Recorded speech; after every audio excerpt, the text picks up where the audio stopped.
Assalamualaikum warahmatullahi wabarakatuh. Perlembagaan Persekutuan memperakui dan menerima bentuk pembinaan negara bangsa Malaysia yang dipersetujui oleh pemimpin dan pejuang kemerdekaan negara, antaranya Tunku Abdul Rahman, Tun Tan Cheng Lock dan Tun B.T. Sambatan. Perlembagaan itu dipegang sebagai panduan hidup bernegara dalam aman, damai dan perpaduan. Perlembagaan Persekutuan menggariskan pasak negara iaitu kedudukan Raja Perlembagaan Islam sebagai agama persekutuan, bahasa Melayu sebagai bahasa kebangsaan dan kedudukan istimewa orang Melayu dan Bumiputera Sabah Sarawak. Bagi memulakan topik kita hari ini, kita harus mengenali apa maksud sebenarnya perlembagaan. Istilah perlembagaan boleh ditaktifkan di mana merupakan prinsip-prinsip asas yang menentukan cara sesebuah negara itu diasas dan diperintah seperti yang termaktub dalam undang-undang, adat atau peraturan yang lazim. Perlembagaan juga berkait dengan cara keputusan awam dicapai dan kuasa agihan antara institusi kerajaan sama ada di pusat ataupun pada peringkat tempatan. Perlembagaan menetapkan had-had kewibawaan kerajaan dan cara-cara pemilihan serta pelantikan pemerintah. Selain itu, perlembagaan juga merupakan prinsip-prinsip asas dan sumber undang-undang tertinggi negara. Perlembagaan bermatlamatkan untuk memberikan jaminan dan perlindungan kepada rakyat-rakyat. Konsep perlembagaan boleh difahamkan sebagai tapak integrasi sebuah ruang abstrak dan ruang nyata di mana pelbagai pihak yang berbeza etika dan peradaban bertemu dan berikhtiar mencari persetujuan secara aman dan harmonis tanpa keganasan. Ada yang wujud di peringkat makro, meso atau dikenali sebagai pertengahan dan mikro. Seterusnya, perbincangan mengenai perlembagaan sebagai tiang seri dan tapak integrasi. Terdapat pelbagai kebaikan kita dapati dalam satu inisiatif ini, antaranya mengikat masyarakat untuk merujuk pada satu undang-undang untuk satu masalah supaya tidak bercanggah antara satu sama lain.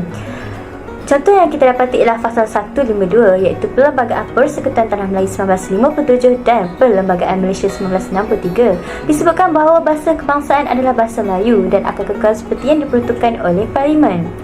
Contoh yang seterusnya ialah Perkara 3 iaitu Perlembagaan Persekutuan menyatakan bahawa agama Islam ialah agama persekutuan, tetapi agama-agama lain boleh diamalkan dengan aman dan damai di mana-mana bahagian persekutuan.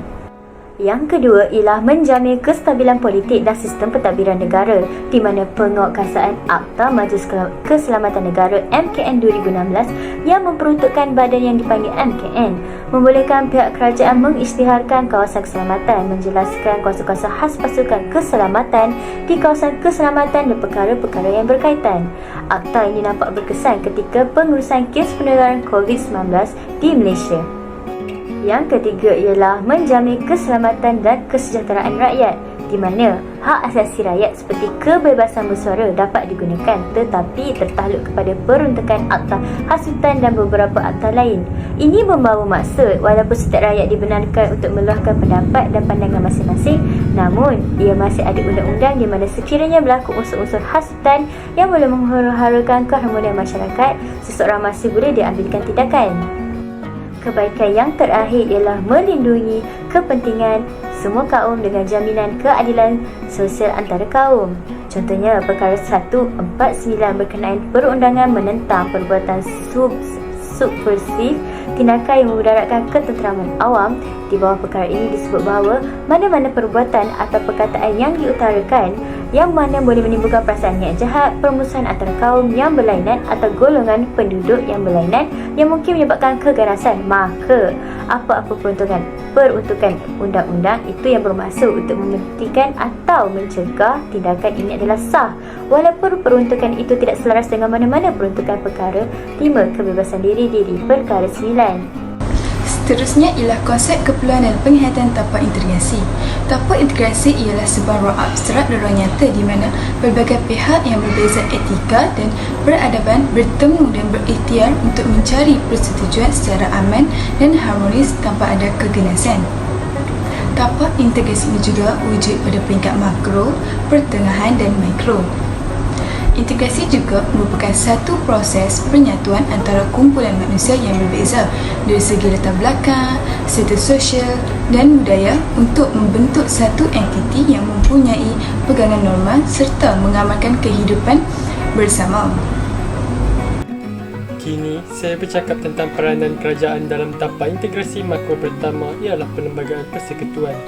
Perlembagaan Persekutuan memperakui dan menerima bentuk pembinaan negara bangsa Malaysia dan ia dipersetujui oleh pemimpin dan pejuang kemerdekaan negara antaranya Tunku Abdul Rahman, Tun Tang Ching Loh dan Tun V Sambatan, menjamin hak kesamarataan yang amat penting bagi mengelak berlakunya diskriminasi dan ketidakhadiran kepada rakyat. Sebagai contoh dari segi agama, bangsa, keturunan dan jantina. Yang kedua, rancangan Malaysia. Pihak kerajaan menitik beratkan isu ini dalam setiap rancangan pembangunan negara yang dirancang setiap 5 tahun. Justru itu, bagi mencapai objektif tersebut, kesemua rancangan pembangunan 5 tahun negara selepas DEB diteliti dan dianalisis bagi menyokong fakta bahawa kerajaan memandang serius akan isu ketidakseimbangan kaum dan pembangunan ekonomi negara. Mewujudkan pasukan pemantau isu-isu semasa perpaduan di media sosial, mengelakkan dari penyebaran berita-berita palsu, negatif dan berunsur fitnah, supaya dapat meyakinkan masyarakat agar tidak mudah percaya dengan isu dan berita sensitif mengenai 3R yang dimainkan dalam media sosial, dan inisiatif ini akan diperluaskan ke peringkat akar umbi dengan penglibatan rukun tetangga. MESO, Pertubuhan Bukan Kerajaan atau satu panggilan dipandingkan NGO adalah satu organisasi yang ditubuhkan untuk memperjuangkan suatu kepentingan awam dan bukannya individu atau komersial. Peranan utama besar bagi NGO ialah membantu menyelesaikan masalah negara dan menangani pelbagai keperluan sosial termasuk isu kemiskinan dan pengangguran ke arah kesejahteraan rakyat. Dalam peranan besar NGO ini juga terdapat lagi 3 peranan. Salah satunya ialah NGO ini membuka peluang mewujudkan organisasi masyarakat tersendiri yang mencerminkan kepelbagaian sesebuah masyarakat. Objektif bagi NGO untuk peranan ini ialah untuk mempromosikan nilai sosial dan matlamat sivik kepada mereka yang merangkumi bidang alam sekitar, kesihatan, pembasmian kemiskinan, budaya dan sastra, pendidikan dan sebagainya.